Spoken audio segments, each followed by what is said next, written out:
Hey, welcome back to the Behind the Well show. Your host, Roger Abel, special guest, referee Elias Randel in the house. And it's never been more imperative that today that somebody actually understands the rules of football. And the reason is we're actually filming this show on the 23rd of October, so it's a little bit in advance. But here's what I want to know, Elias. We're Hawkeye fans.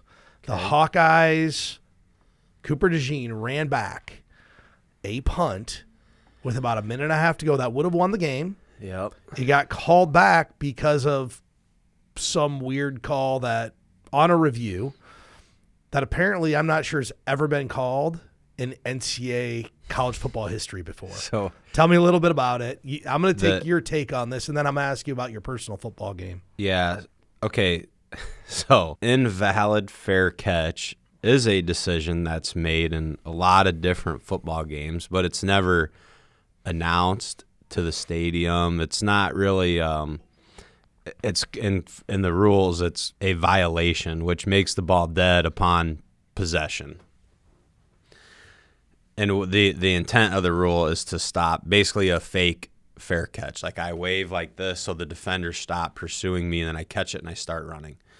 Okay, so let me ask you a question. I return kicks when I played football, punts, all of it, lots of them. His arm never came above his shoulder. So any waving motion is considered an invalid signal. I think the issue with the play is if the on-field official determined that was an invalid signal, then the play should have been blown dead at possession, and people would have been wondering, well, why? And they could have made an announcement to the stadium, and then we're living on speculation. Oh, well, he could have took that to the house. So my next question, is that a judgment call, or is it just black and white?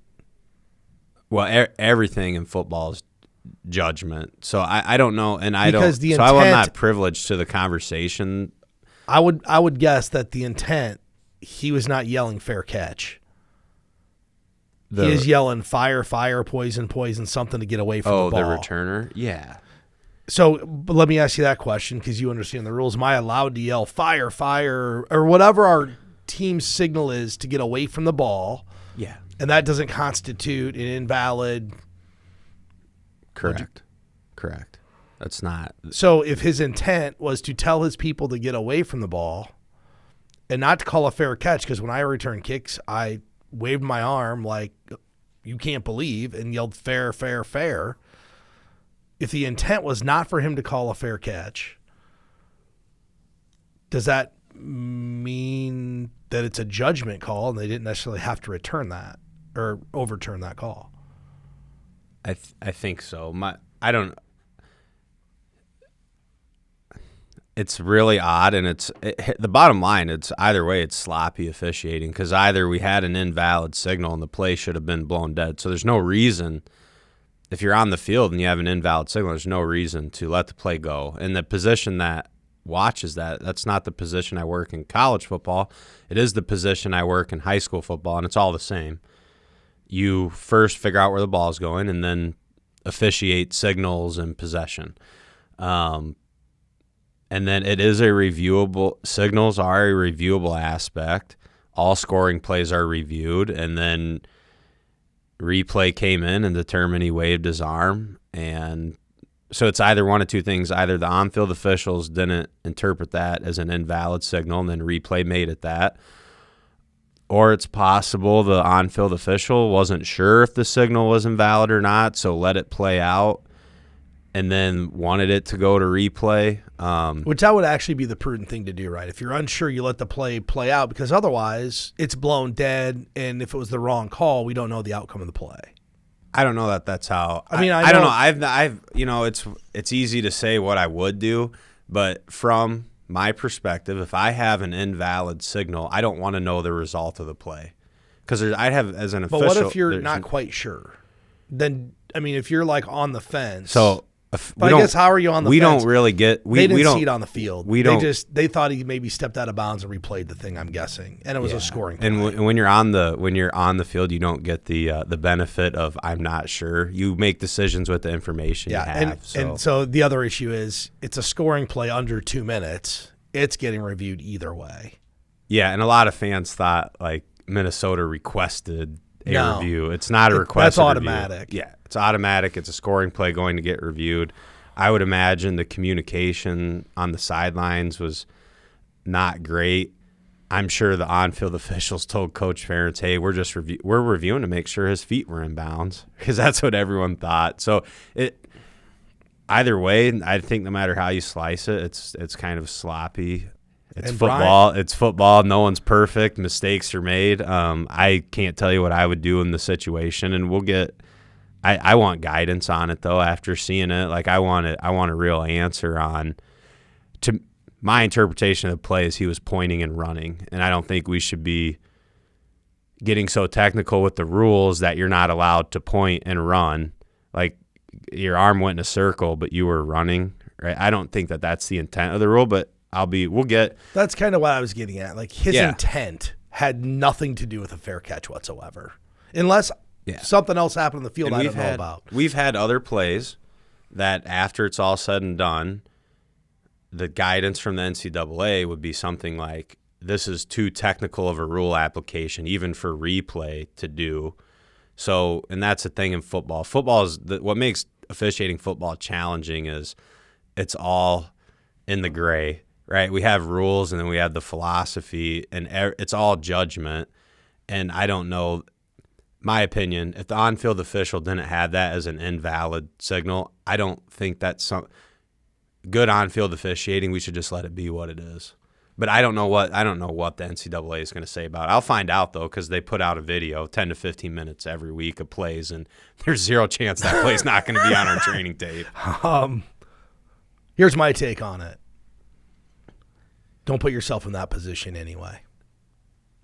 If you're a good enough team, I mean, I had friends saying, "Hey, we got, screwed or whatever it was." I'm like, no. At the end of the day, if you're the better team, you just don't put yourself in a position to let one officiating call determine the game. There's however many plays in the game. It is what it is. We're on the wrong side of it. The people in Minnesota think, man, awesome, they got the call right? There's a 50-50 deal here. No, you're right. 50% of the people are happy, looked at the rule and thought, oh, yeah, that's correct. And 50% are unhappy, looked at the rule and thought, well, that's completely bogus. This is ironic. We're actually talking about this, and we're talking about 50-50 splits here because it's Black Friday time again. And some people think that Black Friday is great, and some people think that it's just a way to drive up the revenue for companies during a period of time, that we get all excited about. And we've done, this is our third Black Friday episode, I think. And every year I kind of learned something new. One year we learned about Gray Thursday? That's what my wife and her sister and mom used to do, where they go out Thursday night. That's when it starts. Yeah, Thursday night, Thanksgiving, after Thanksgiving dinner, and all the men are stuffed with turkey, watching football, taking naps. The girls go hit the streets and start shopping. Elias, my best memory of this is the year my wife brought home the TV.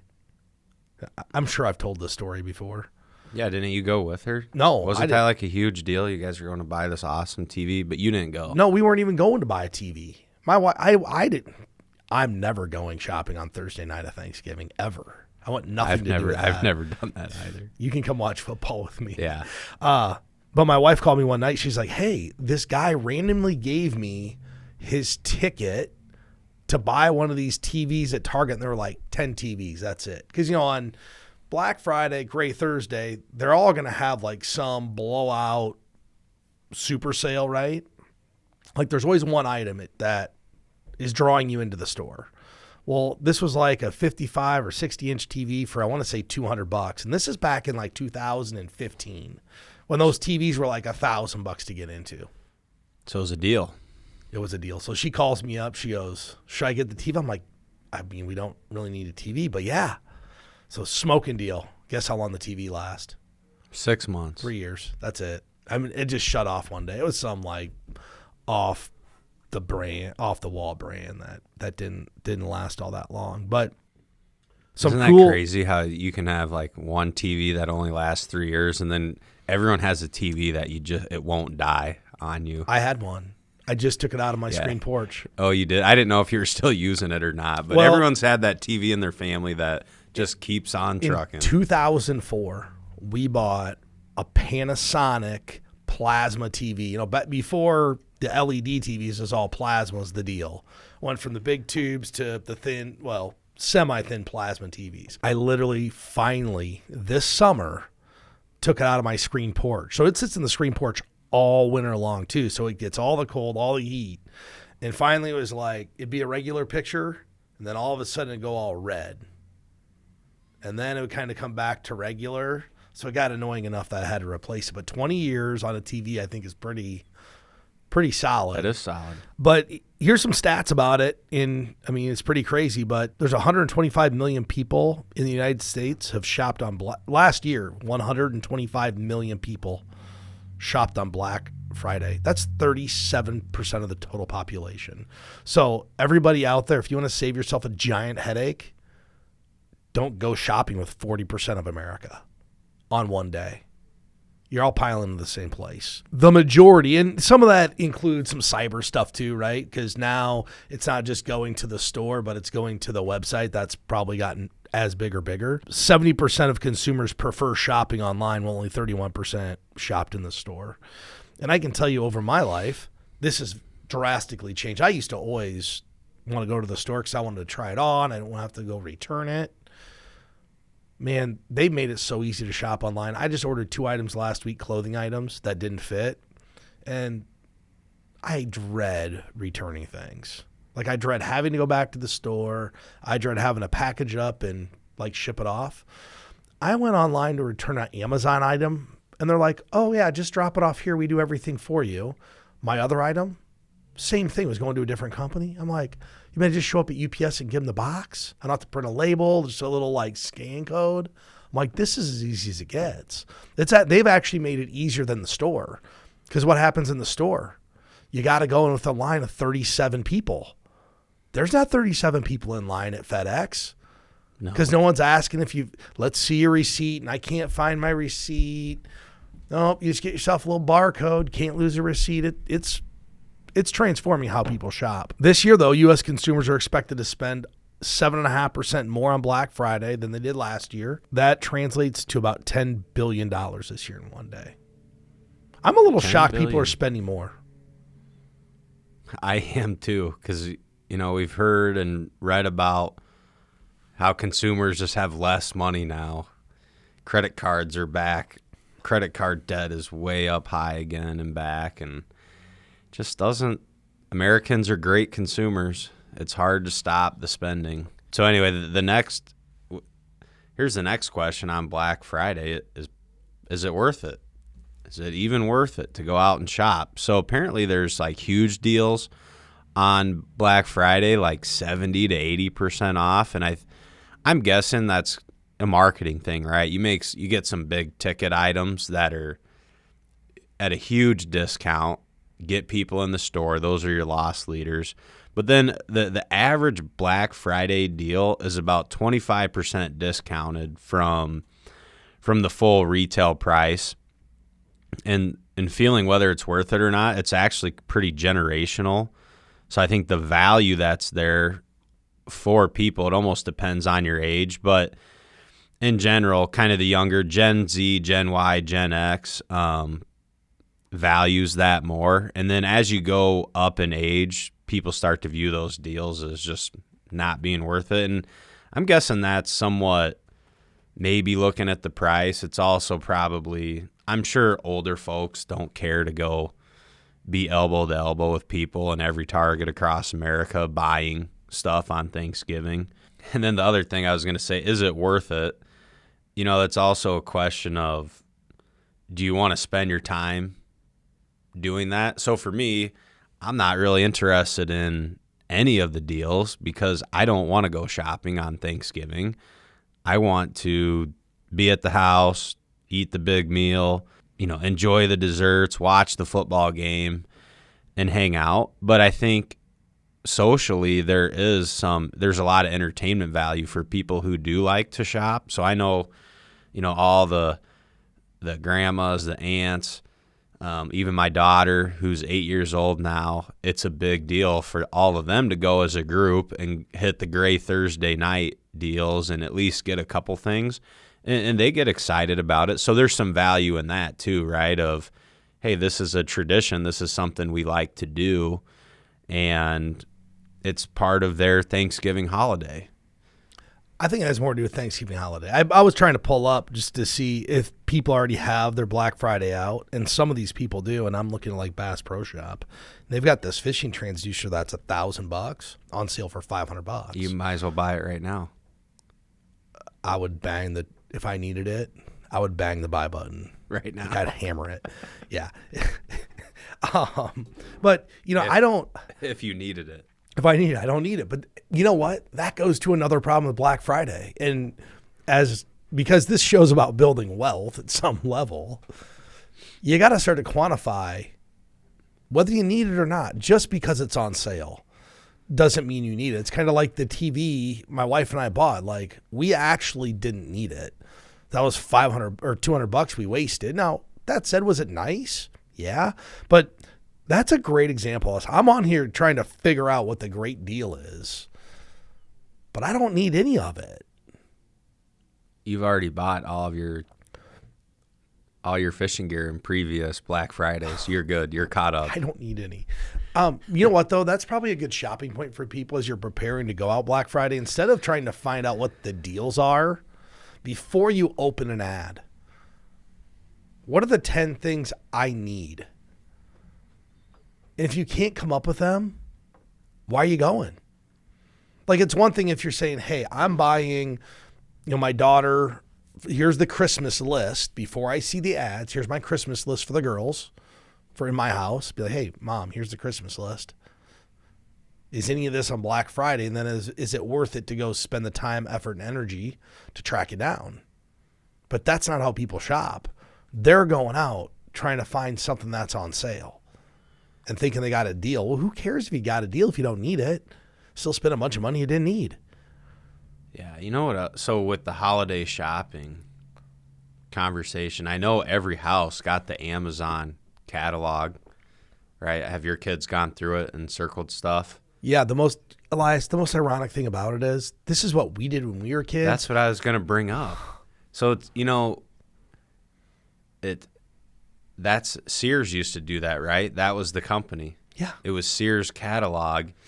Well, then Amazon probably helped to put them out of business. They single-handedly put them out of business. Right. And then it's like a behind-the-back pass. Now they took over that kind of space for people. Oh, and here's the catalog, which it's probably nostalgic for people our age. And the kids love it because then they can just grab it and circle the stuff. But it's really kind of interesting to see how that all came full circle. And then maybe had Sears maybe evolved differently in their business model, maybe Sears would be the online distribution. So what do you think? Do you actually think Black Friday's worth it, Elias? Yeah. Okay, are the deals really worth it? Probably not. These stores aren't in the business of giving stuff away. It's a big revenue generating thing. If you find it entertaining and you enjoy doing it, then yeah, it is a good time to go out and get some of your bigger ticket items and do some shopping. For me, no. For me, it has never been worth it. Will never be worth it. I'd be shocked if I ever participate in a Black Friday sale. Going to the store anyway. I'd order something online if there was something I really wanted. But yeah, I think it's fun. People enjoy doing it. It's part of Thanksgiving now, and probably worth it. All right, Elias. So something I think about during Black Friday is how can people set themselves up so they don't regret buying a bunch of stuff they didn't need and overspending? Because that's really what it's going to lead to is some level of overspending. And I think there's like four primary things people can do. For me, the first thing is you got to make the list. We just talked about it. Like, what are the list of things we are going to buy for Christmas or, hey, in the next 6 months, what are we looking to replace? So if you say, hey, I need a I know we need to replace our microwave. Well, maybe that's the time to go look at doing it if you know it's something you're going to need in next 6 months. I kind of have the 18-month rule. If I haven't used it in 18 months or I won't use it within 18 months, then I don't need it. I mean, if you think about most of life, if you haven't used it in 18 months, you probably don't need it that bad. You're not using it. Yeah. So what I've started doing is the things I haven't used, I'm moving to places in my house that I don't need to get to. Because I look around everywhere, I'm like, man, all my storage is taken up with stuff I never use, and then the stuff that I need to use is not convenient. So make a list of what you need to get. That's the first thing. Second, have a budget. This is the easiest time to blow the budget out, and because consumers don't spend cash anymore, they just don't. We can say what the benefits of spending cash are. People don't. There's a lot of stores that don't take cash. They don't want to take cash. Go to an Iowa Hawkeye basketball game. It's card only. Just figure out what your budget is and stick to it. If you don't have a budget, you could end up putting it all on your credit card, and then it's not getting paid off. And then we're into, this really, really tough world of trying to get out of credit card debt. Once you get there, it's hard, especially today. Rates are 20%. You know what I saw the other day at Fleet Farm? Layaway's back. Really? Well, layaway went away when interest rates were 0. Layaway's back. When I was in college, I worked at a jewelry store. Layaway was a huge deal. A lot of guys would come in and buy their wedding rings or engagement rings, and they put them on layaway. So if they spent... How does that... Do you pay interest Nope. on layaway? No. It's just the price, and then and then when it's paid off, then you can pick it up. I've never done it. You used to be a huge at Kmart in town. So let's say you buy a $1,000 item. You can come in and pay as much as you want. Typically, most layaways are like 6 months, right? They don't want to keep the merchandise back there for a year.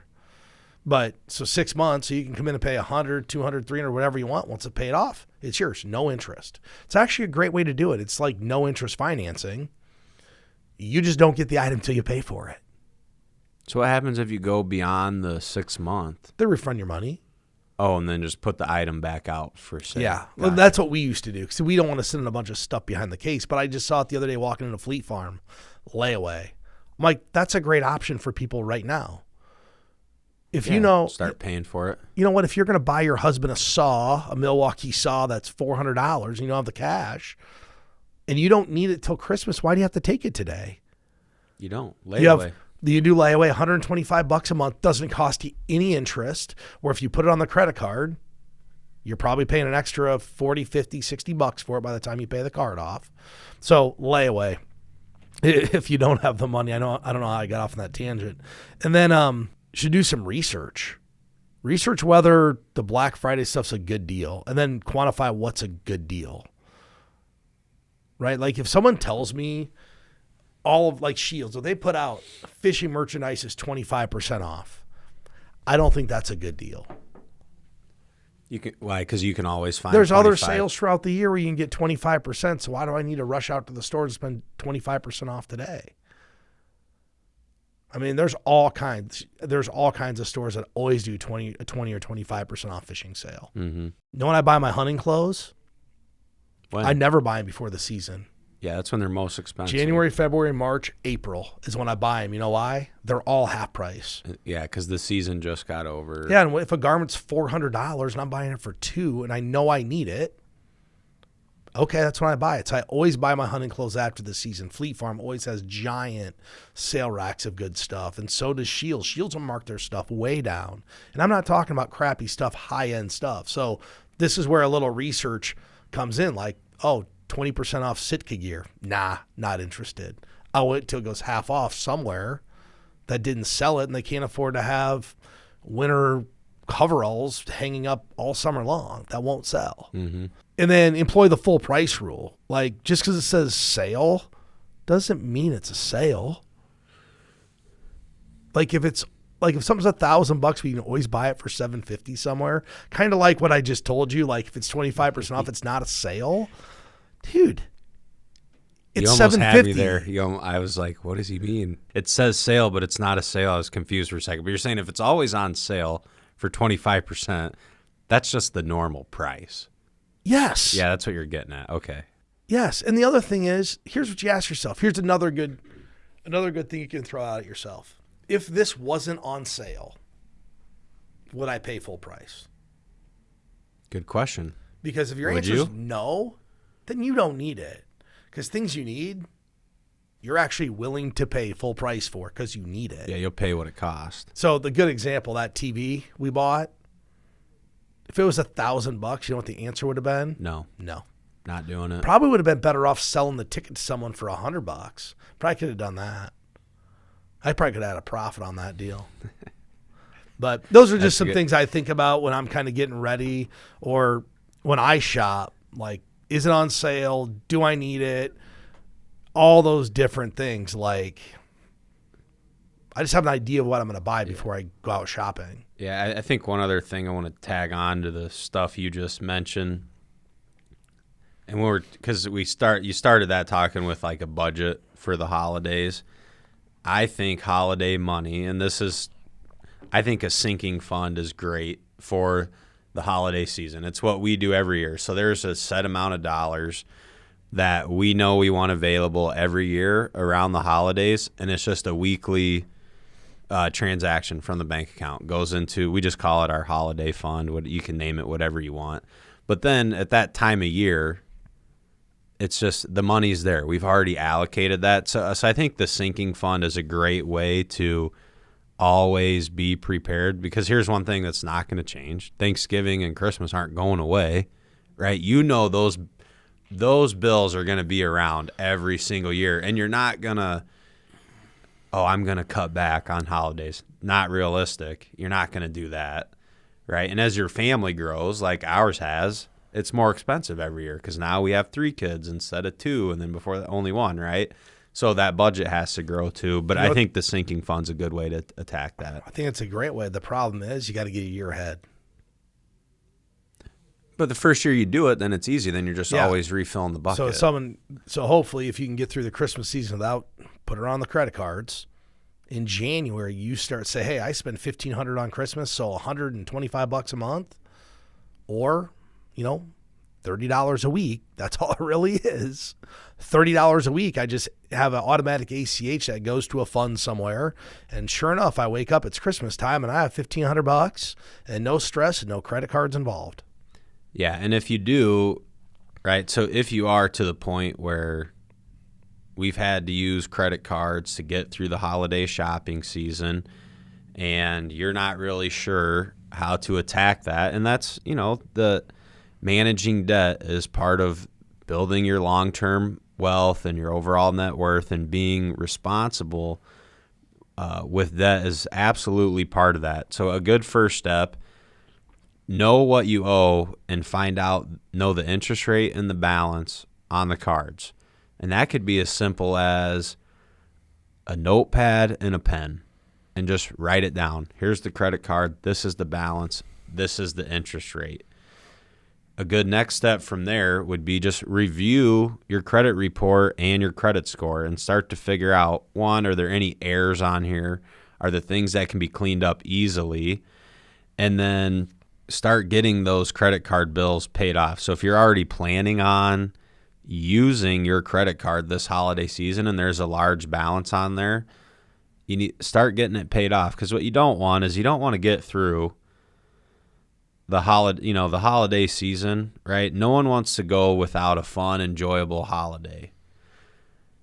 But if the cost of that is $10,000 in credit card debt that you truly cannot afford, is it worth it to put yourself in that position? No, it's not. I think this is another good strategy. Once you got that stuff figured out, you have your list made, the balance interest rates, call the card issuers and ask them for a lower rate. It is possible that they'll work with you and they will give you a lower rate, which will make it easier to pay back, but don't just get the lower rate and then just keep clicking away the interest, right? Try to negotiate some settlement and some lower rates, and then get that, and then get it paid off. And then the last step of this with the credit cards and managing it, once you pick a strategy, stick to it, right? There's essentially your 2 basic ways of paying off debt. would be attacking high interest rate first and then working your way down. People refer to that as the avalanche. What's more popular and, in my opinion, easier to execute, which means since it's easier to execute, I also believe more effective to execute, is a debt snowball. Start with the smallest one, roll those up. And I think anyone listening to our show knows our position on debt, and I don't think it's not managing your debt is never going to be a prudent strategy to building wealth. Managing debt appropriately is always going to be part of that picture. So that is, if you just implement some easy things, make a list, attack it, get it done, and then maybe you can graduate to like a sinking fund, something that's more effective where you're paying cash and you don't owe money. But there's absolutely ways to get that accomplished. Hey, you made a comment that at the holiday season, everybody wants to have a fun time. And, if it costs $10,000, then maybe you can't do it. It shouldn't cost 10. No, that's what I'm getting to. Is fun. that the older I get, the presents and the gifts and all that stuff isn't really what makes holidays fun, right? I like the cocktails, I like the food, I like the company, I like the football. Like that's what makes it fun, is the gathering of your family and friends and hanging out. And it got me thinking. I'm up at 2:00 watching YouTube because somehow I get woke up every night. But I got caught in YouTube Reels or Facebook Reels, whatever, and people out there who've done this know 2.5 hours later you're still watching this stuff because it's like 60 seconds at a time. But there was a Warren Buffett clip out there, and he was giving a talk at Georgia Tech, I think it was. And he was talking a little bit about, his actual quote was, when you get to my age, you'll measure your success in life by how many people you want to have love you and actually do love you. But I also think about, someone said, your success in life will be measured by how many people show up at your funeral. It's not going to be by how many gifts you gave people. It's how many people you touched their lives and you helped and do all those things. And I think going into the holiday season, it's not the time to be stressed out about money, because there's a lot of ways to do this for not a lot of money.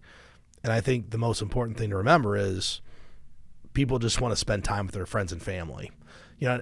What we've done, and like with my parents and my wife's parents, we're like, don't give us gifts. We have everything we need. You want to do gifts, you can do it with the kids. They think that's fun. We'd rather just hang out. And honestly, we don't want the pressure of going and finding a gift for somebody and being concerned that they're going to like it, or my parents buying gifts for us and being concerned that we're going to like it. Like, we just all want to hang out and have a good time. I'm with you there. And we've done it. We've done it now for a couple of years, and we have a better time because there's no, we're busy. My parents are busy. Nobody cares. Most of us have what we need. So that's the perspective we take. And I think if you take the perspective that, hey, it's the holidays and spending time with your loved ones, your friends, your family, that's really where it's at. And the money's not the most important thing, or buying the fanciest gifts not the most important thing. Better do it for your wife. But for mom and dad, brothers and sisters. That's just prudent marital advice. You better make sure she gets something nice. Oh. Well, with that said, Elias, I think that's kind of a good way to end the show. I appreciate your perspective on Black Friday, family, friends, and football as usual. You have any other closing remarks for me? No. Happy holidays, everyone, and enjoy the holiday season. I want to thank everybody for listening to the show. If you're looking for help, you can get us at btwellshow.com. You can also follow us on Facebook, and is it X now? That's so weird. What's X? That's now Twitter. Twitter's called X? I guess. Twitter's X, and YouTube, Facebook, and X. With that said, I want to thank everybody for listening. Hope you have a great holiday.